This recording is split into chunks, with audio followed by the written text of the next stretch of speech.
हैं? आप भाई हैं कि कसाई हैं?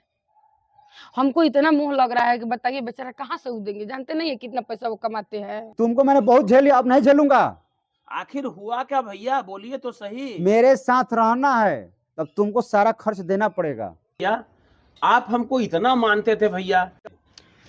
देखो छोटू, तुमको मैं मानता था लेकिन अब नहीं। अब तुमको मेरे साथ रहना है तो तुमको सारा खर्चा देना पड़ेगा। ऐसा है, हम कमाते तो ऐसा नहीं है कि भाई मेरा भी बाल बच्चा है, हमको बाल बच्चा को भी देखना है। मैं इतना कहाँ से दे पाऊंगा भैया, आप तो जानते ही हैं मैं कितना कमाता हूँ। तुम कितना कमाते हो हमको उससे कोई मतलब नहीं है। महीने का खर्च 30,000 है तो तुम्हें 15,000 देना पड़ेगा। महीना में भैया हम 18,000 कमाते ही हैं, आप 15,000 मांग ही रहे हैं भैया। चलिए ठीक है भैया, आप मांग रहे हैं तो देख लेंगे, अपना एडजस्ट हम कर लेंगे। जी आप देवर जी से पैसा मांग रहे हैं? हाँ मांग रहे हैं। अच्छा बताइए, आपको थोड़ा सा भी शर्म उर्म नहीं है जी? हैं?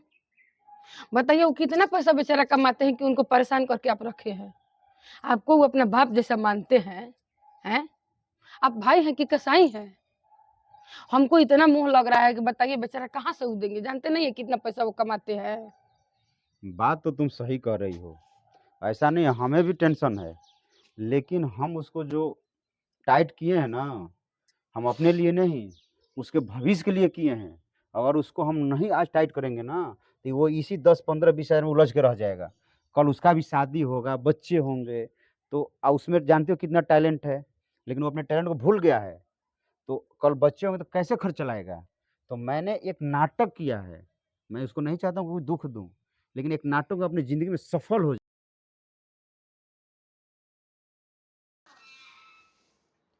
अरे दोस्त, इतना टेंशन में क्यों हो?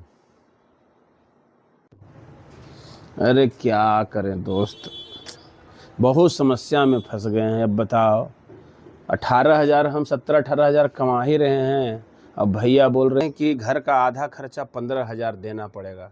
अब यार हमें समझ में नहीं आ रहा है कि हम अपना मैनेज कैसे करेंगे। यही सोच सोच के परेशान हैं कि कैसे मैनेज करें, कुछ समझ में नहीं आ रहा है यार। अब आगे क्या सोचे हो? आगे क्या सोचेंगे भैया, कोई और जॉब की तलाश करेंगे जिससे कोई अच्छी जॉब मिल जाए, पेमेंट मेरा बढ़ जाए। दोस्त क्या करोगे, ये समय समय का खेल है। एक समय था कि भाई भाई के लिए लड़ता था, आज देखो समय ऐसा आ गया कि भाई भाई से लड़ रहा है। तो दोस्त तुम बिल्कुल चिंता मत करो, अपना जॉब करते रहो और जो समय बचेगा उसमें तुम तैयारी करो। तुम्हारा टैलेंट हम बचपन से जान रहे हैं, तुम्हारे में जो टैलेंट था तुम अवश्य सरकारी नौकरी ले लोगे। तो दोस्त मेहनत करो, हिम्मत मत हारो। ठीक है मेरे दोस्त, आपने बहुत अच्छा सलाह दिया है। अब जो भी समय बचेगा उसमें तैयारी करेंगे और आगे भगवान की इच्छा। इसके दो हिस्से हैं, एक स्वच्छंद सृजनात्मक सोच और दूसरा है विश्लेषणपूर्ण सोच।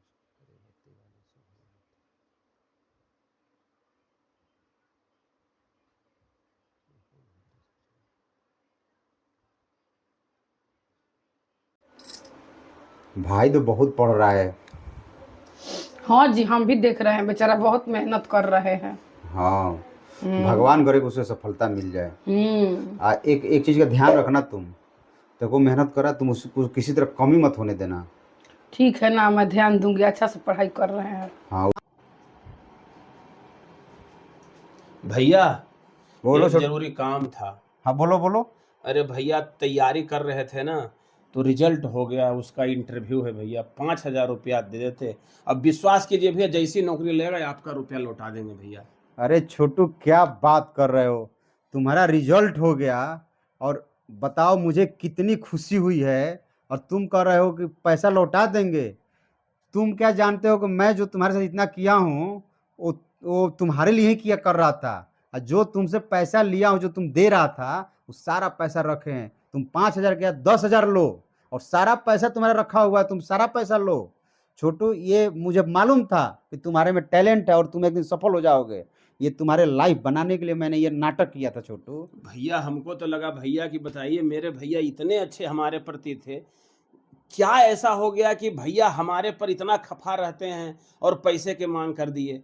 चलिए भैया ठीक है, आज हम समझ गए भैया भाई से बड़ा कोई नहीं होता हाँ, है। ये मेरा खफा तुम्हारा ताकत बना। ठीक है भैया, हमेशा भाई भाई में प्रेम बना रहना चाहिए बिल्कुल भैया। बिल्कुल।